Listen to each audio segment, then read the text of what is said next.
नमस्कार दोस्तों, स्वागत है हमारे निशुल्क प्लेटफॉर्म अनइजी कोचिंग क्लासेस में। तो हमने पिछली क्लास में वर्गीकरण के बारे में पढ़ लिया था और आज हम पढ़ने वाले हैं वर्गीकी के अंदर जो सहायक साधन होते हैं यानी जो टूल्स होते हैं जो हमारी सहायता करते हैं वर्गीकरण करने में, उनके बारे में जानकारी लेंगे। ठीक है, तो चलो शुरुआत करते हैं।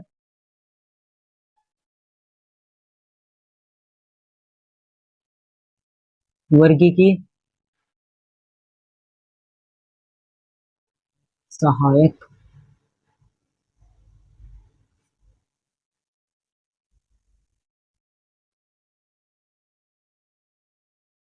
अब देखिए, ये दो प्रकार के होते हैं। पहला होगा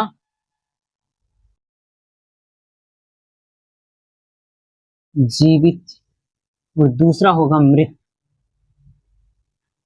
अब देखिए, जो जीवित होंगे उसके अंदर क्या क्या आएगा। इसके अंदर पहला आएगा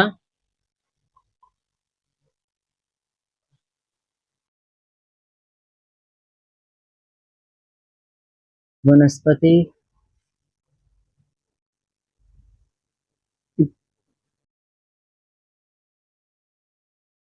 वनस्पति उद्यान, ये पहला है। और दूसरा आ जाएगा इसके अंदर जंतु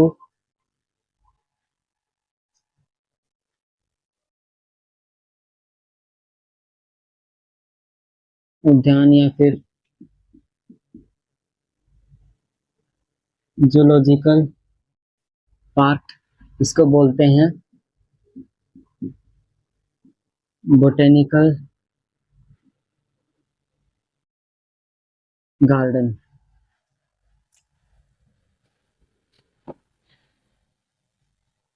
और इसके अंदर आ जाएगा हर्बेरियम पहला, और दूसरा आ जाएगा संग्रहालय।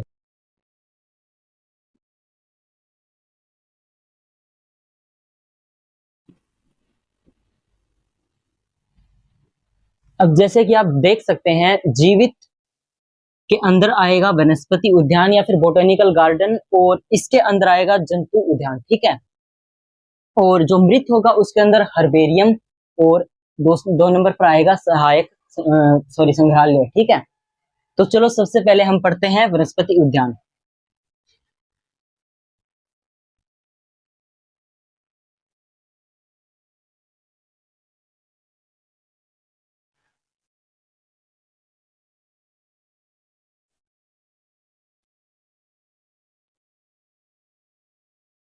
वनस्पति उद्यान, ठीक है।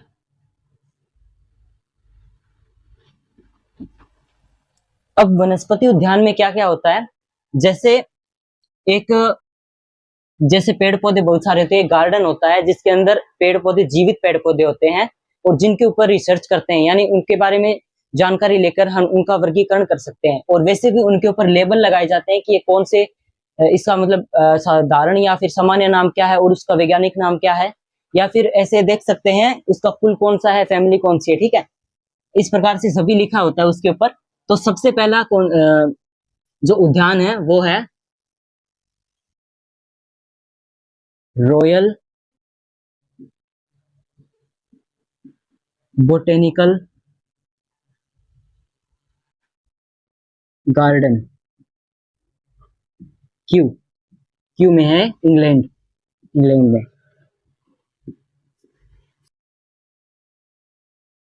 ये जो रॉयल बोटेनिकल गार्डन है वो इंग्लैंड के अंदर है। ठीक है, जिसके अंदर बेंथम और हुकर ने भी जो क्लासिफिकेशन किया था इसके अंदर ही किया था। ठीक है, दूसरा हमारे इंडिया के अंदर है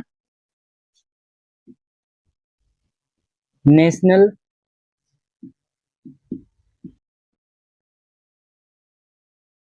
बोटेनिकल गार्डन हावड़ा, ये भारत में है। और जो तीसरा है वो भी इंडिया के अंदर है, इसका नाम है national botanical research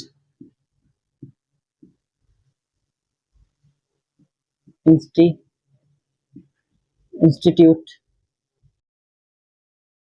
Lucknow, Bharat. ठीक है, तो ये जो तीनों बोटेनिकल गार्डन है, इनके अंदर जीवित पौधे पाए जाते हैं और सभी के ऊपर हम अध्ययन कर सकते हैं और इसका वर्गीकरण के बारे में जान सकते हैं, कहाँ से उत्पन्न हुए और कौन कौन सा कुल और इसकी जातियां हैं। ठीक है, ये तीनों हमने अभी देख लिए हैं, ये आते हैं वनस्पति उद्यान के अंदर। अब दूसरा क्या है,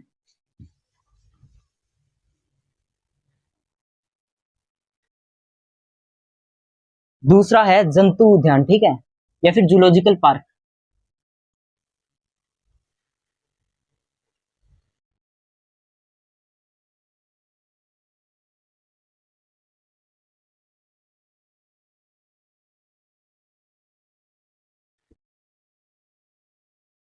ये जूलॉजिकल पार्क है। ठीक है, अब इसके अंदर हम क्या पढ़ने वाले हैं कि जो जंतु उद्यान होते हैं उनके अंदर जीवित जीवों को रखा जाता है, जैसे जू होता है जिसके अंदर लोग घूमने जाते हैं और उन जंतुओं को देखते हैं। इस प्रकार से भी जंतु उद्यान होते हैं, इनके अंदर ये खुले घूमते हैं और इनका पूरा ध्यान रखा जाता है।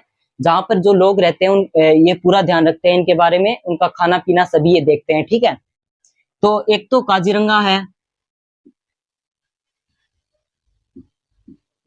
और एक जो केवलादेव है,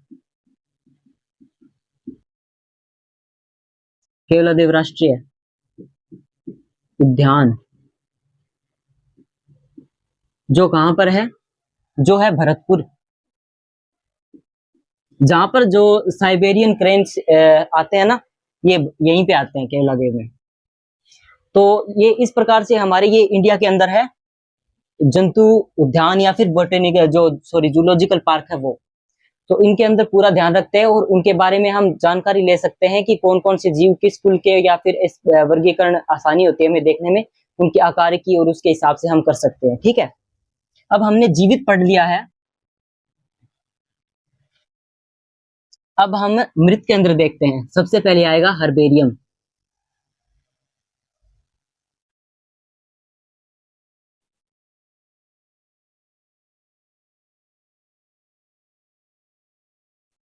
हर्बेरियम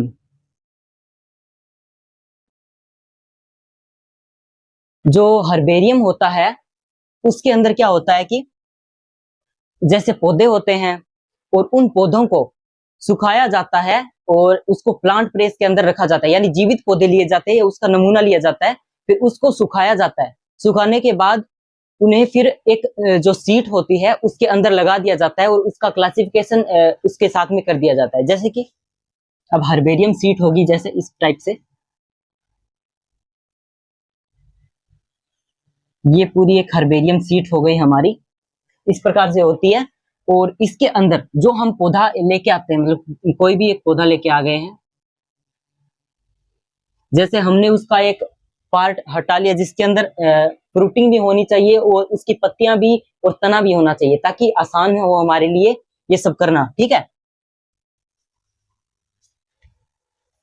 अब इसके अंदर क्या है, हमने उस पौधे को इस सीट के अंदर रखना है, ऐसे नहीं रखा जाता। सबसे पहले उसको सुखाया जाएगा और प्लांट प्रेस बोलते हैं जिसको, प्लांट प्रेस बोलते हैं। और उसके अंदर जब प्रेस किया जाता है तो वो सूख कर आराम से एक सूखी डंडी जैसे बन जाते हैं। ठीक है, और इनके अंदर इस प्रकार से फ्रूटिंग वगैरह सभी होती है। और यहाँ पर हम उसका क्लासिफिकेशन या फिर इस प्रकार से कर सकते हैं, जैसे कि यहाँ पर सबसे पहले क्या लिखा जाएगा, उसका सामान्य नाम, यहाँ पे उसका सामान्य नाम लिख देंगे और उसका फिर क्लासिफिकेशन यानी कि ऐसे कुल वंश लिख देंगे उसका। देन उसके बाद जिसने इसको संग्रहण किया है, यानी जिस बंदे ने इसको सुखाकर इसके अंदर चिपकाया है, उसका नाम आ जाएगा। ठीक है, और इसके बाद जहां से लिया गया उस क्षेत्र का भी लिख सकते हैं नाम। इस प्रकार से ये पूरी एक हर्बेरियम सीट बन जाती है। ठीक है, और इसको भविष्य के अंदर हम संग्रहित करके रख सकते हैं, जो हमारे क्लासिफिकेशन के लिए बहुत ही उपयोगी होता है। ठीक है, तो हमने हर्बेरियम भी पढ़ लिया है। अब हर्बेरियम के बाद हम क्या देखेंगे, हर्बेरियम के बाद आएगा हमारा संग्रहालय। अब जो हर्बेरियम है ना, ये बहुत बड़ी बड़ी इनकी ऐसे लाइब्रेरी टाइप बनाई जाती है या बहुत सारी चीजें होती है, उसके अंदर स्टोर रखा जाता है बहुत बहुत पौधों को जो विलुप्त हो चुके हैं उनको भी स्टोर किया गया है ताकि हम आगे भविष्य में उसको देख सकते हैं। ठीक है, उसका वर्गीकरण या फिर इस प्रकार से देख सकते हैं, पूरी जानकारी ले सकते हैं। अब हर्बेरियम तो हमने कंप्लीट कर लिया है। इसके बाद में हम देखेंगे संग्रहालय। संग्रहालय बोल सकते हैं। तो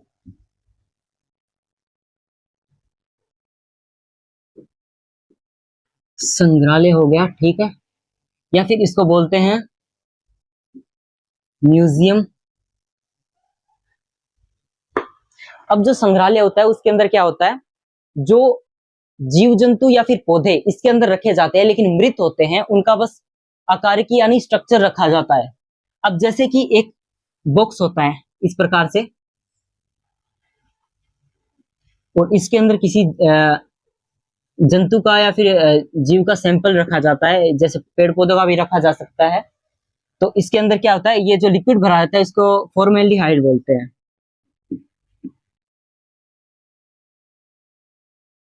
ये एक केमिकल होता है, ठीक है, फॉर्मेल्डिहाइड, जिसके अंदर जो भी जीव वगैरह रखेंगे ये मृत होगा और जिसके कारण ये जल्दी नहीं सड़ेगा। ठीक है, और इसको चेंज भी किया जाता है बार बार ताकि ये जो नमूना रखा है हमने वो खराब ना हो जाए।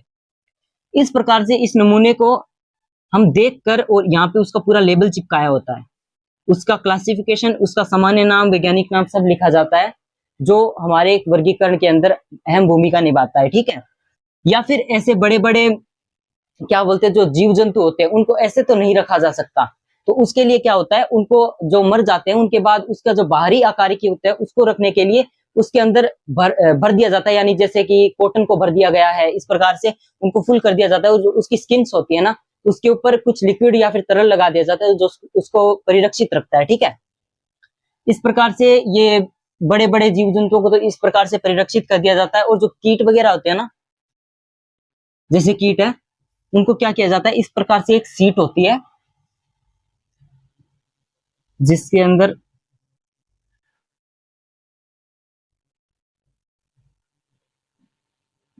ये जो कीट होते हैं, इनको मृत कीट होते हैं, इनको यहां से ऐसे पिन लगा दी जाती है और ऐसे सीट के ऊपर रख दिया जाता है और इनका नीचे नाम वगैरह लिख दिया जाता है ताकि हम इसको देखकर आसानी से समझ सकें और इसका वर्गीकरण कर सकें। तो इस प्रकार से जो हमारा संग्रहालय ये भी कंप्लीट हो जाता है। ठीक है, तो हमने संग्रहालय पढ़ लिया, हर्बेरियम पढ़ लिया, यानी जीवित मृत ये सभी हमने पढ़ लिए हैं। संग्रहालय भी एक बहुत ही अहम भूमिका निभाता है, ये सभी कॉलेज वगैरह के अंदर होता है। जैसे आपने 12th के अंदर या फिर 11th के अंदर देखा होगा, स्कूलों के अंदर रखे जाते हैं ऐसे बड़े वो डिब्बे जिसके अंदर हमें लेबल लगा कर रखा जाता है जीव जंतुओं को, जिस फॉर्मेल्डिहाइड के अंदर। ठीक है, इसके बाद एक आती है फ्लोरा पुस्तक। फ्लोरा पुस्तक ये आपके एनसीईआरटी में लास्ट में लिखा हुआ है। जो फ्लोरा पुस्तक है इसके अंदर क्या होता है कि जितने भी पौधे होते हैं ना, जितने भी पौधे हैं, पौधों की जानकारी होती है इसके अंदर पूरी, यानी उनका वर्गीकरण वगैरह सभी जानकारी होती है फ्लोरा पुस्तक के अंदर। दूसरी आती है नियम पुस्तक। इस पुस्तक के अंदर क्या होता है, इसके अंदर जो मतलब किसी एक जाति के बारे में या फिर उसके बारे में पूरी जानकारी होती है, इसके अंदर निर्देश लिखे होते हैं इसके बारे में। ठीक है, और तीसरा क्या आता है, मोनोग्राफ।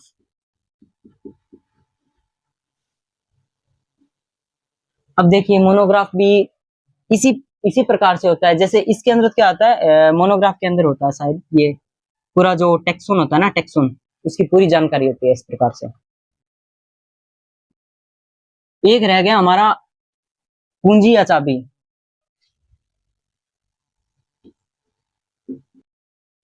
कुंजी अथवा चाबी। अब जो कुंजी अथवा चाबी है ये एक अलग ही प्रकार से वर्गीकरण का साधन है। देखिए इसमें क्या होता है कि जो हमें मतलब जो हम किसी के बारे में वर्गीकरण करने वाले हैं, दो चीजों को देखते हैं। जैसे दो पौधों की जो जातियां हैं उनको देखते हैं और उसके अंदर समानताएं और असमानताएं देखते हैं। ठीक है, समानता तथा असमानता इसके आधार पर देखते हैं। जैसे कि एक ताले के अंदर एक ताला दे दिया गया हमें और बहुत सारी कुंजियां हैं या फिर चाबियां, ठीक है, उनको हम बार बार लगा के देखेंगे, जो उसके अंदर फिट होगा वही हम मान्य करेंगे। इसी प्रकार से जो जो समानताएं इसके अंदर या फिर इसके अंदर दिखी उसके हिसाब से हम आगे चलेंगे, अगर नहीं दिखी तो उसका अलग फिर वर्गीकरण करेंगे। इस प्रकार से इसकी समानताएं असमानताएं देख के हम आसानी से इसके अंदर देख सकते हैं इसके अंदर क्या कथन लिखे होते हैं, जिसके हिसाब से हम वर्गीकरण कर सकते हैं। फिर ये कुंजी अथवा चाबी हमारा कंप्लीट हो गया है। तो हमने ये जो पूरा जीव जगत है इसको पढ़ लिया है। ठीक है, तो हमने कंप्लीट कर लिया है। हमने सबसे पहले क्या पढ़ा था, जीव जगत के अंदर मतलब जीव क्या है, जीव क्या है, फिर इसका हमने नामकरण कर लिया था। देन नामकरण के बाद हमने इसका वर्गीकरण कर लिया था और फिर हमने पढ़ लिए वर्गीकरण यानी वर्गीकी के साधन। अब हमने इसके अंदर जितने भी टॉपिक से सारे पढ़ लिए हैं, आपको जो भी अच्छा लगा हो या फिर कुछ भी गलतियां हुई हो तो हमें जरूर बताइएगा। तो इस प्रकार से हमने अपना पूरा एक चैप्टर कंप्लीट कर लिया है। तो मिलते हैं नेक्स्ट क्लास में। इस क्लास में हमने पूरा का पूरा एक चैप्टर पढ़ा है और इसके अंदर सभी जानकारी हमने दे दी है जो जो भी देनी चाहिए थी। तो चलो मिलते हैं नेक्स्ट क्लास में, और तब तक के लिए हमारे चैनल को सब्सक्राइब, लाइक और कमेंट जरूर कर दीजिएगा ताकि हमें आगे मोटिवेशन मिले और अच्छे से हम और पढ़ा पाएं। ठीक है, तो मिलते हैं अगली क्लास में।